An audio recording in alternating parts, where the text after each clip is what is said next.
paz de Deus a todos. Leão CCB aqui. Primeiramente quero agradecer a todos os inscritos no canal. No vídeo de hoje iremos continuar a análise, né, desse debate que houve, em que o Josafagra está tentando defender o indefensável, né, que pessoas conseguiam guardar a lei. Então vamos analisar aqui junto. Vamos lá.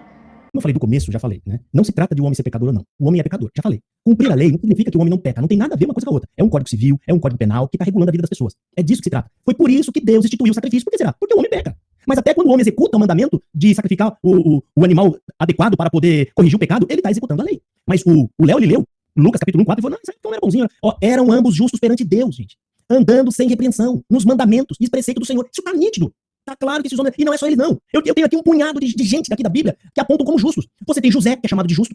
Então José, o pai adotivo de Jesus. Então José, seu marido, como era justo. Aí você tem Simeão, o profeta, que pegou Jesus no colo. Havia em Jerusalém um homem cujo nome era Simeão e esse homem era justo, temente a Deus. Aí você tem gente que fala então de Natanael, que foi o próprio Senhor Jesus que deu testemunho do homem. Não foi Pedro, João. Jesus fala, eis aí um homem que não há dolo. Agora procura o que quer dizer dolo.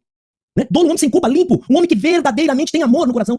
Né? Isso ali é o próprio Senhor Jesus. E aí faltaria tempo para nós listar quantos homens são considerados justos, como que a Bíblia chama de justo. Você tem Josué, aí você vai ter vários outros, Noé, Abel, Enoque, José. Quantos homens que eram temente a Deus e guardavam os mandamentos? Gente, a ideia é que os homens lá não guardavam a lei. Eu acabei de citar aqui há pouco tempo atrás, e a gente pode voltar lá depois, e vocês vão ver, em 40 anos, no mínimo, eu só tô pegando de 40 anos, é óbvio que sempre teve gente durante toda a história que guardou a lei, né? Gente que guardava a lei. Mas nos 40 anos, eles sequer podiam pisar o pé fora. Em nenhum momento, porque Deus estava ali e falou, vocês querem que eu vou? Vocês querem? Olha que eu sou fogo consumidor. Não é que Deus é mau, é porque se houver pecado ali no meio do povo, né, aí Deus ele consome. Agora entenda, como eu vi aqui em alguns comentários, não, mas é porque o homem é pecador. É óbvio que o homem é pecador. A lei não trata isso, a lei não tá lá para transformar o interior do homem. A lei tá lá para apontar os pecados que você está cometendo, que é contra a sociedade, que é contra o próximo, que é contra Deus. E aí tem os animais, o sacrifício adequado para que você vá lá e apresente o sacrifício. As pessoas têm que entender que uma coisa é o pecado, você está caído no pecado, outra coisa é o código da lei. O código da lei. E o Léo disse, não, mas é separado. Se você for lá, conta as leis, 613, mais o decálogo. Os 10. E os 10, inclusive, Jesus, ele, quando o mancebo rico fala, Senhor, como eu faço para poder herdar a salvação? O decálogo é o mandamento que aponta para a salvação. É apenas o decálogo. A lei não. A lei não tem nada a ver com salvação. A lei promete a eles bênção, vida em paz, tranquila, maçadeira bem boa, né? As coisas plantadas bem, né? A maçadeira cheia. É disso que aponta. Quando o jovem rico fala, o que eu faço para poder herdar a vida eterna? Jesus cita o quê? O decálogo, os 10 mandamentos para ele. E o que o garoto falou? Sim, Senhor, tudo isso eu tenho guardado desde a minha mocidade. Jesus, ele amou porque o garoto estava falando a verdade. Não estava mentindo. Ele estava falando a verdade. Aí Jesus faz uma prova maior que é para mostrar que o homem, mesmo guardando o decálogo, ele não consegue de verdade amar a Deus sobre todas as coisas. Ele fala, agora vai, vende tudo que você tem e me segue. Ali ele voltou para trás. Mas isso está no texto. É nítido. Se você fizer exegese, vai estar lá, ó. Realmente, o garoto disse que fazia na cara de Jesus. Na frente de Jesus, que conhece o coração do homem. E o que Jesus fala? Jesus aprova, falou, amou ele. É verdade. Você concorda mesmo. Agora então vende tudo que você tem e me segue. Então, gente, dizer que ninguém guardava a lei, mas tem que, se for arrancar cada pedaço da Bíblia que o homem guarda a lei, a gente vai fazer um retalho enorme no Velho Testamento. Enorme. Porque a Bíblia dá testemunho de muitos. O que é interessante no pensamento de Josafá é que ele meio que entra em contradição com ele mesmo, né? Ele fala que a lei não tem nenhuma relação com o pecado, que a pessoa já está em pecado, e outra hora ele fala que a lei aponta o pecado. Como é que não tem relação, né?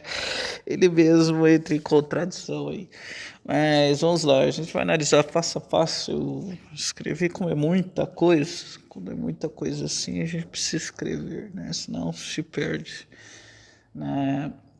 Uma coisa acrescentada aqui que eu acabei não escrevendo é que a lei, lembrando, a divisão que eu vou colocar aqui é para aspectos de estudo.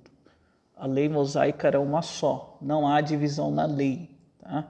Mas para aspectos de estudo, né, a gente divide a lei em 3 partes: cerimonial, cívica e moral. Mas para aspectos de estudo, não há uma divisão na lei, não tem nenhum versículo na Bíblia dizendo que a lei é dividida em 3 partes, ok? Por que eu estou falando isso? Porque ele cita toda hora isso. Esquece do aspecto moral da lei, né? Ele só fica na parte cívica, né, e civil. Eu vou resumir algumas afirmações dele. Ele falou basicamente o que está escrito aqui e a gente vai, uma tacada só, resolver várias problemáticas que ele elencou ali. Vamos lá. Bem, uma das afirmações do Josafagra é que o homem, né, cumprir toda a lei não tem relação com o pecado. Acabei de falar que isso é cômico, depois ele fala que a lei aponta o pecado, né? Então vamos lá. O cumprimento da lei é associado à ausência de pecado, várias vezes na Sagrada Escritura. Se alguém fosse capaz de obedecer perfeitamente à lei mosaica, essa pessoa estaria, por definição, sem pecado, né? Então vamos lá, vamos detalhar isso em alguns pontos. A lei serve como padrão de santidade. A lei foi dada como um padrão perfeito de justiça e santidade. Levítico capítulo 19, versículo 2. Olha só o que está escrito lá. Acho que o Josafá nunca leu essa parte. Falem a toda a congregação dos filhos de Israel e digam-lhes: santifiquem-se, porque eu sou o Senhor, seu Deus, sou santo. Então, portanto, cumprir toda a lei implicaria ser plenamente justo e santo, pois ela representa o caráter moral de Deus, como a gente acabou de falar. Se alguém cumprisse cada mandamento, tanto em atos externos quanto em intenções internas, isso significaria estar em total conformidade com o padrão divino e, por consequência, sem pecado. Ou ele vai dizer que Deus tinha pecado? A ausência de pecado pelo cumprimento da lei.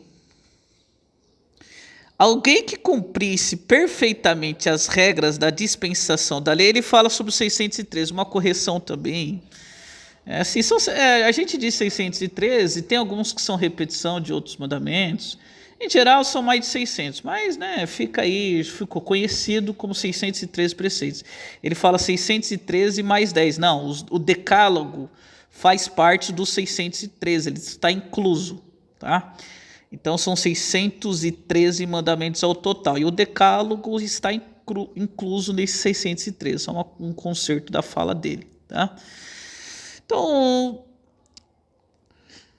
a razão é que, sob a dispensação da lei, o pecado é definido como quê? Como transgressão dos mandamentos revelados. Logo, a ausência de transgressão significa ausência de pecado. O pecado é transgressão da lei.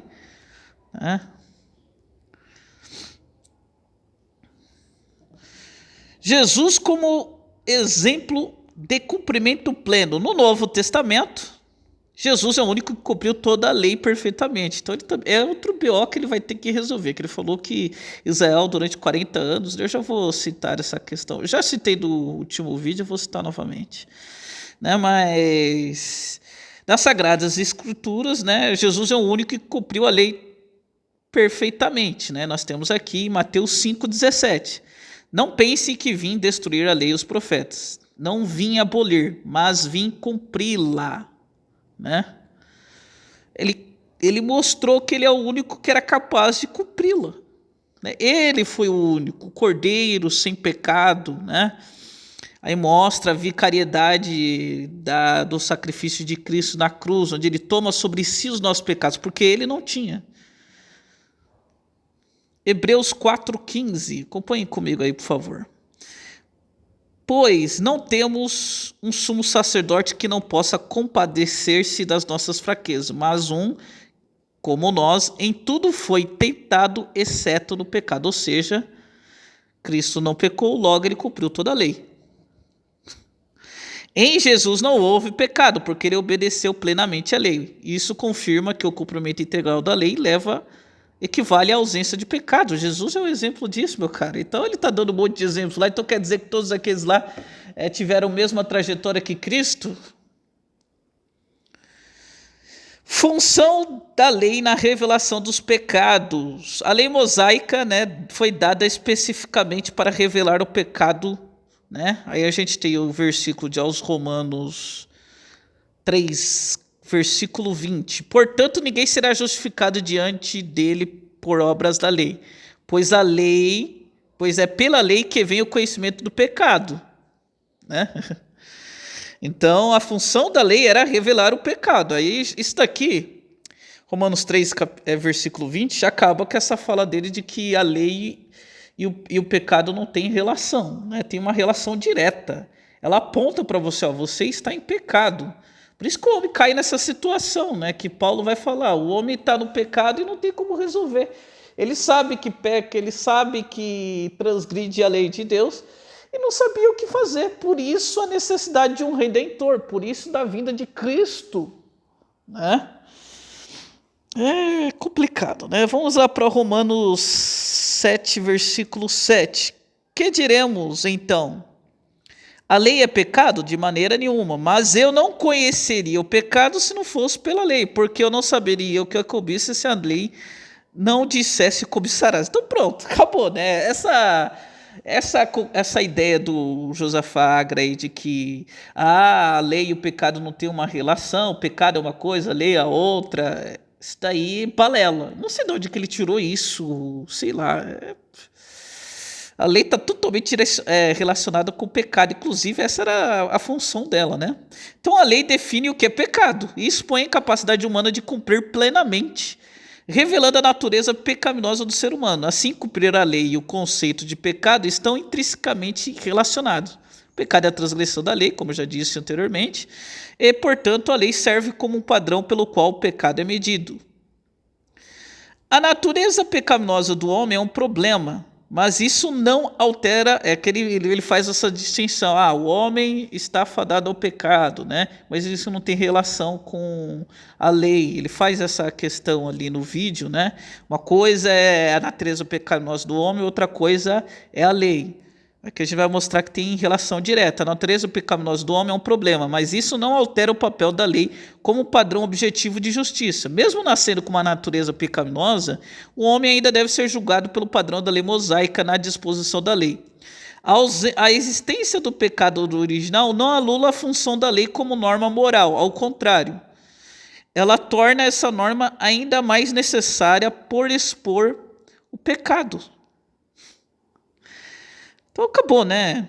Acho que sobre essa questão de lei e pecado está resolvido. A Bíblia resolveu para nós, mas isso era meio óbvio, né? Mas isso daí era meio óbvio. Não sei. Bem, vamos continuar. Vamos falar alguns versículos mencionados pelo Josafá Agra que ele utilizou para dizer que pessoas cumpriram toda a lei. Vamos ler aqui uns versículos aqui, acompanhe comigo, né? Ele falou que essas pessoas, né, cumpriram toda a lei, né?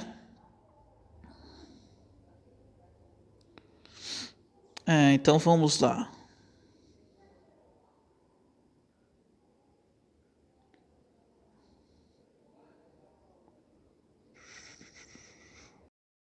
Vou citar dois aqui, mas os outros versos que ele cita, a ideia é mais ou menos a mesma. Que ele cita vários ali. Vou mostrar em dois, o pensamento e o raciocínio é mais ou menos o mesmo, tá? Então ele cita Lucas 1, versos 5 e 6, no tempo de Herodes, rei da Judéia, havia um sacerdote chamado Zacarias, da ordem de Abias, e sua mulher era das filhas de Arão, seu nome era Isabel. Eram ambos justos diante de Deus, vivendo de maneira irrepreensível em todos os mandamentos e ordenanças do Senhor. Esse é um dos versos que ele citou. Depois ele fala sobre Natanael. Jesus viu Natanael se aproximar e disse a seu respeito: eis um verdadeiro israelita em que não há engano. Também há traduções, em que nem a tradução que ele citou, em que não há dolo, né? Dolo, engano, é o mesmo significado, ok? Então vamos falar primeiro sobre Zacarias e Isabel, né? Zacarias e Isabel são descritos como justos diante de Deus, irrepreensível em todos os mandamentos e ordenanças do Senhor. No entanto, essa descrição não significa que eles cumpriram toda a lei de forma absoluta e perfeita como Cristo, nem que eles eram sem pecado. Bem, isso ele não... É que a conclusão, né? Se eles cumprem toda a lei, eles estão sem pecado, né? Mas isso pelo menos ele não defende. Ele defende que tem pecado, mas que eles cumpriram a lei. Aí é uma contradição da parte do Josafá Agra, mas vamos lá. Em vez disso, no contexto bíblico, ser justo e irrepreensível significa viver de acordo com os padrões da lei, de maneira sincera e fiel, mantendo um coração obediente e buscando a vontade de Deus. Então, quer dizer, eles buscavam, né? Não que eles alcançavam, não que eles conseguiam cumprir, não é que eles não pecavam, ou que eles cumpriam integralmente a lei. Obviamente, eles escorregavam em alguns pontos da lei, mas porém eles buscavam, eles estavam ali na busca, né, mantendo o coração obediente, né, buscando a vontade de Deus. Então a expressão em que não há dolo, agora vamos falar sobre Natanael, aponta para a honestidade e ausência de engano no coração de Natanael. Ele era uma pessoa sincera, sem duplicidade ou hipocrisia, o que o distinguia como alguém de integridade moral. No contexto da cultura judaica, essa era uma qualidade desejável em um verdadeiro israelita, alguém que buscava a Deus com um coração puro. Porém, não significa perfeição absoluta ou compreensão, né? Ou cumprimento integral da lei. Quer dizer que ele tinha um coração sincero. Pronto, acabou. Não é que ele cumpria toda a lei. Tá misturando as coisas. Também outro verso que ele cita, um selo de qualidade em Lucas 18, né? Então, em Lucas 18, Jesus menciona alguns dos mandamentos: não adulterar, não matar, não furtar, não dar falso testemunho, honrar pai e mãe. E o jovem responde que tem obedecido a todos eles. Quando ele faz essa resposta, Josafá comenta: olha só, Jesus concordou que ele guardava todos os mandamentos. Será que Jesus concordou mesmo? No entanto, o que acontece em seguida sugere que, apesar de o jovem ter uma obediência aparente aos mandamentos, Jesus vê uma área crucial em que ele ainda falha, o apego às suas riquezas. Jesus então lhe diz no verso 22, ainda lhe falta uma coisa. Vende tudo o que tens e dá aos pobres, e terá um tesouro no céu, depois vem e segue-me. Essa resposta revela que, embora o jovem tenha cumprido os mandamentos externamente, ele ainda possui uma falha interna, um apego ao material, o que impedia de seguir completamente a Deus. Ele não amava a Deus sobre todas as coisas. Jesus, ao pedir que ele abandone suas riquezas, expõe que sua obediência à lei não é completa no sentido mais profundo, pois ele não estava disposto a abrir mão de tudo para seguir a Deus. Portanto, Jesus não concorda que o jovem cumpriu toda a lei. O Josafá erra nessa análise que ele faz. Ele fala, Jesus concorda, ele fala que cumpriu lá todos os mandamentos e Jesus concorda. Não, Jesus não concorda que o jovem cumpriu toda a lei. Pois ao revelar a questão do apego às riquezas, ele mostra que o jovem ainda coloca algo acima de Deus. Então a gente viu aí na análise, né, o que nós fizemos, o Josafá, obviamente, apesar que já dava para perceber que ele ia conseguir defender essa tese dele. Ele cai em contradição toda hora, uma hora fala, a lei e o pecado do homem não tem nada a ver, mas a lei aponta o pecado do homem, quer dizer, ele entra em contradição toda hora, né? E até as interpretações que ele faz de passagens bíblicas para provar que existia um homem justo, ele não entende o significado de justo. Ali, justo não é porque cumpria toda a lei, não, ele tentava, quer dizer cumprir, né? Mas tá bom, vamos continuar a análise. Ele não está conseguindo defender esse ponto dele, está falhando absurdamente, mas isso já era esperado, né? Porque é claro que ninguém conseguiu cumprir toda a lei, tá? Ou guardar a lei, tudo bem? Quem ainda não foi inscrito, se inscrevam, compartilhe esse vídeo em suas redes sociais e até a próxima.